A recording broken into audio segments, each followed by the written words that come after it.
നമ്മുടെ കുന്നംകുളം മേഖലയിൽ ആർത്താട്ട് പള്ളി അടക്കം വിവിധങ്ങളായിട്ടുള്ള പ്രദേശത്ത് വീടുകൾക്കും അതുപോലെ തന്നെ കൃഷികൾക്കും വളരെ അധികം നാശനഷ്ടങ്ങൾ സംഭവിച്ചിട്ടുണ്ട്. അതിന്റെ ഭാഗമായിട്ട് വളരെയേറെ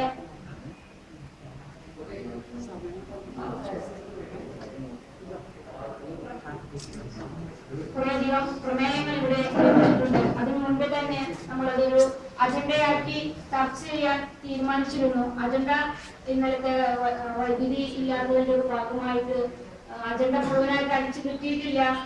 അപ്പോൾ സാധാരണ നമ്മള് സപ്ലിമെന്ററി അജണ്ട അവസാനമാണ് വെക്കാറുള്ളത്. പക്ഷെ ഇത് വളരെ അടിയന്തരമായിട്ടുള്ള വിഷയങ്ങളായതുകൊണ്ട് ഈ പ്രകൃതിക്ഷോഭത്തിന്റെയും അതുപോലെ തന്നെ പനി പടർന്നു പിടിക്കുന്നതിനെതിരെ വളരെ ജാഗ്രത പാലിക്കണമെന്ന് അറിയിച്ചുകൊണ്ട് 23-ാം തീയതി ഗവൺമെന്റിന്റെ ഒരു ഓർഡർ ഉണ്ടായിരുന്നു. അടിയന്തര കൗൺസിൽ യോഗം വിളിച്ചു ചേർക്കണമെന്ന് ആവശ്യപ്പെട്ടത്. പക്ഷെ നമ്മൾ അതൊരു യോഗമായിട്ട് നടത്തി കൗൺസിലാക്കി നടത്തിയിട്ടില്ല. അപ്പൊ അതുകൊണ്ട് തന്നെ ഈ രണ്ട് കാര്യങ്ങളും അജണ്ടയായി നമ്മൾ ആദ്യം തന്നെ ചർച്ചയ്ക്ക് എടുക്കുകയാണ്.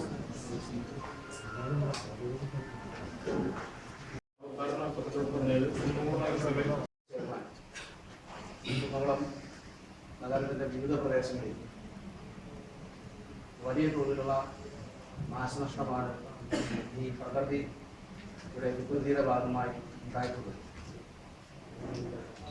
അത് ഒരുപാട് വീടുകൾക്ക്, അതുപോലെ തന്നെ ആരാധനാലയങ്ങൾക്ക്, അതുപോലെ തന്നെ കൃഷിക്കാർക്കും നിരവധി പേർക്ക് ഇതിന്റെ ഭാഗമായി വലിയ നാശനഷ്ടമാണ് ഉണ്ടായിരുന്നത്. 2001 ജൂലൈ മാസം 12-ാം തീയതി കുന്നംകുളത്ത് ഉണ്ടായ വലിയ ചുഴലി കാറ്റിൽ കുന്നംകുളത്തിന്റെ ഒരു പ്രദേശം മുഴുവൻ, ഒരു അങ്ങാടി മുഴുവൻ എല്ലാം തകർന്നു തീർക്കമായ ഒരു ചരിത്രം ഉണ്ട്.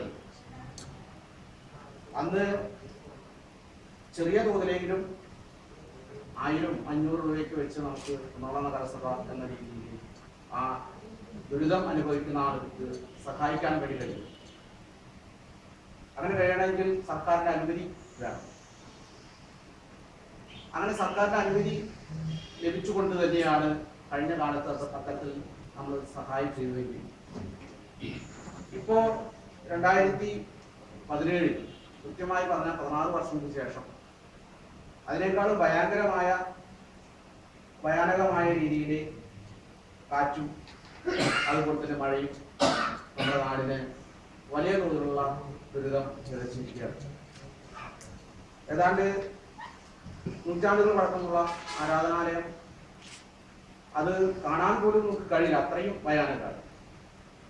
അത്തരത്തിൽ സംഭവിച്ച ഈ പ്രദേശത്ത് നഗരസഭയ്ക്ക് നഗരസഭയുടെ ഫണ്ടിൽ നിന്നും പണം എടുത്തു കൊടുക്കാൻ കഴിയില്ല എന്ന് യഥാർത്ഥത്തിൽ, പക്ഷേ സർക്കാരിന്റെ അനുമതിക്കായി അങ്ങനെ നഗരസഭ എന്തെങ്കിലും ചെയ്യുന്നതിന് വേണ്ടി സർക്കാരിന്റെ അനുമതിക്കായി ഈ കൗൺസിൽ തീരുമാനമെടുക്കണമെന്ന്, ദുരിതം അനുഭവിക്കുന്ന ആൾക്ക് ചെറിയ തോതിലെങ്കിലും ഒരു സഹായം കൊടുക്കണമെന്ന്, അവർക്ക് മറ്റ് സർക്കാരിന്റെ സഹായങ്ങൾ അടിയന്തരമായി ലഭിക്കുന്നതിനാവശ്യമായ ഇടപെടലുകൾ ഈ നഗരസഭയുടെ മുഴുവൻ കഴിവും ഉപയോഗപ്പെടുത്തി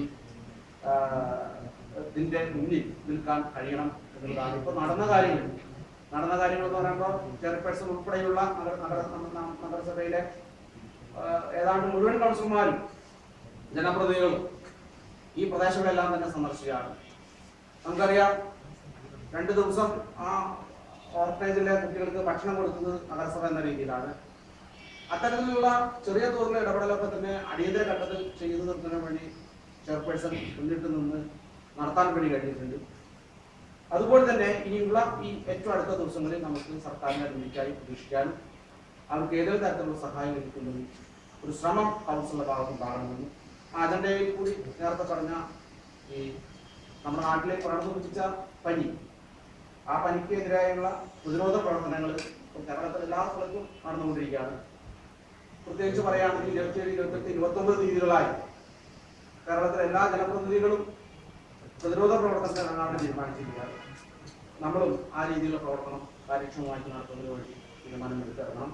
കേരളത്തിൽ നിന്ന് അതിനുവേണ്ട നിർദ്ദേശം ഉണ്ടാകണമെന്നാണ് ഇതുമായി ബന്ധപ്പെട്ട് പറയാനുള്ളത്. അടുത്ത റോഡുകളും അതുപോലെ വീടുകളൊക്കെ വളരെ മോശമായ രീതിയിൽ തകർന്നിരിക്കുകയാണ്. അപ്പൊ അവർക്ക് ആ റോഡുകളും അതുപോലെ അവിടെ കാണുന്നതൊക്കെ ശുചീകരിക്കുന്നതിന് വേണ്ടിയിട്ട് നമ്മുടെ തൊഴിലാളികളുടെ കുറവുണ്ടെങ്കിൽ കുറച്ച് പേരെ താൽക്കാലികമായിട്ട് എടുത്തിട്ട് അവിടെ അടിയന്തര നടപടി സ്വീകരിക്കണം. കാരണം എന്ന് വെച്ച് കഴിഞ്ഞാൽ ഇപ്പോൾ അവിടെ നമ്മുടെ ഉള്ള തൊഴിലാളികളെ വെച്ച് മറ്റുള്ള വാർഡുകളിലൊക്കെ ഇതുപോലെ വെള്ളക്കെട്ടും അതുപോലെ വെള്ളം കെട്ടി നിൽക്കുന്ന ഒരുപാട് പ്രശ്നങ്ങളുണ്ട്. അപ്പോൾ ആ പ്രദേശത്ത് പ്രത്യേകിച്ച് കണക്കിലാക്കി ആ ദുരിതം അനുഭവിച്ച സ്ഥലങ്ങളിലേക്ക് അവർക്ക് നമുക്കൊരു 10 ആളോ 15 ആളോ പ്രത്യേകിച്ച് കുറച്ച് ദിവസത്തേക്കെങ്കിലും വെച്ച് അവിടെയുള്ള റോഡുകളൊക്കെ ആകെ മോശമായിട്ടാണ് കിടക്കുന്നത്. മരങ്ങൾ മരണ്ടൊക്കെ കൊടുക്കുന്നു. അത് നയിച്ചിട്ട് അവർ അവിടെയുള്ള ആളുകൾ കൂടി ചെയ്യുന്നുണ്ട്.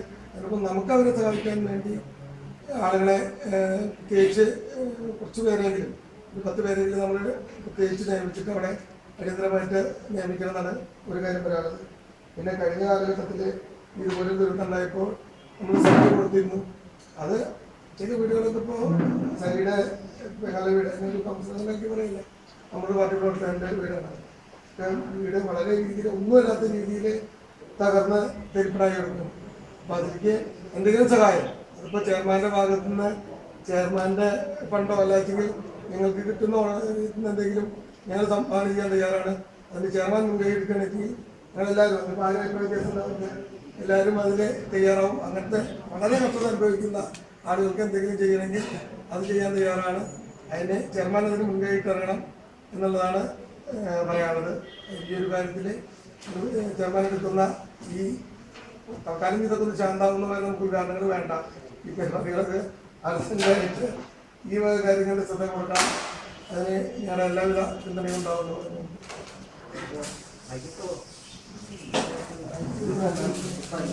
നമുക്ക് പറഞ്ഞു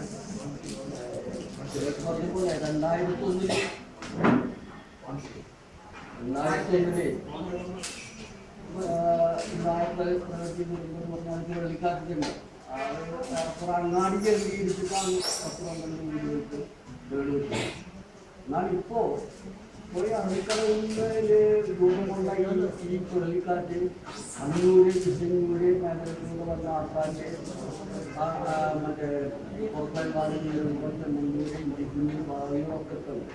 അതിൽ ഏറെക്കുറെ 100-ൽ വീടുകൾക്ക് വളരെ ഗുരുതരമായിട്ടുള്ള രീതിയിൽ വയ്ക്കുന്നു. ചില വീടുകൾ ഏറെക്കുറെ പൂർണ്ണമായിട്ട് തകർന്നിരിക്കുക. അപ്പോൾ അത്തരം വീടുകൾക്ക് ബഹുമാനപ്പെട്ട മന്ത്രി നേരിട്ട് വന്ന് രക്ഷാപ്രവർത്തനത്തിന് ആവശ്യമായിട്ടുള്ള നിർദ്ദേശങ്ങൾ കൊടുക്കുന്നു. സർക്കാർ അവർക്ക് അടിയന്തരമായിട്ട് എത്തിക്കേണ്ട സഹായം ഇന്നതാണ്. സാധാരണ പ്രകൃതി നാച്ചുറൽ കലാമിറ്റി ഉണ്ടാകുമ്പോൾ സർക്കാർ ഈ പ്രകൃതിക്ഷോഭത്തിന് ഇരയായിട്ടുള്ള ആളുകൾക്ക് ഇത്ര രൂപ അടിയന്തര സഹായം പ്രഖ്യാപിക്കാറുണ്ട്. ഇത് ഇന്ന് വരെ ഈ നിമിഷം വരെ അങ്ങനൊരു നിലപാട് സർക്കാരിൻ്റെ ഭാഗത്തു നിന്നുണ്ടായിട്ടില്ല. പൂർണ്ണമായിട്ട് തകർന്ന വീടുകൾക്ക് 10-14 രൂപയും ഭാഗികമായിട്ട് തകർന്ന വീടുകൾക്ക് 5000 രൂപയും അടിയന്തര സഹായമാണ് ലഭിക്കേണ്ടതാണ്. സാധാരണഗതിയിൽ സർക്കാർ അങ്ങനെ ചെയ്യാറ്. നഗരസഭയ്ക്ക് വളരെ ലിമിറ്റ് ഉണ്ട്. നമുക്കറിയാം, വെറുതെ അന്ന് 2000 രൂപ കൊടുത്ത് തിരിച്ചടയ്ക്കാൻ പറഞ്ഞിട്ട് അന്ന് ഓർമ്മയായിരിക്കും. പക്ഷേ ഇനി വീണ്ടും കൗൺസിലിൻ്റെ തീരുമാനപ്രകാരം നമുക്കത് അംഗീകരിച്ചിരിക്കുകയും. അപ്പോൾ നഗരസഭ സർക്കാരിൻ്റെ അനുമതിയോടുകൂടി തന്നെ നമുക്ക് ചെയ്യാൻ പറ്റാവുന്ന സഹായം ചെയ്യുകയും ഒപ്പം കൃഷിക്കും വൻതോതിലുള്ള നാശം ഉണ്ടായിട്ടുണ്ട്.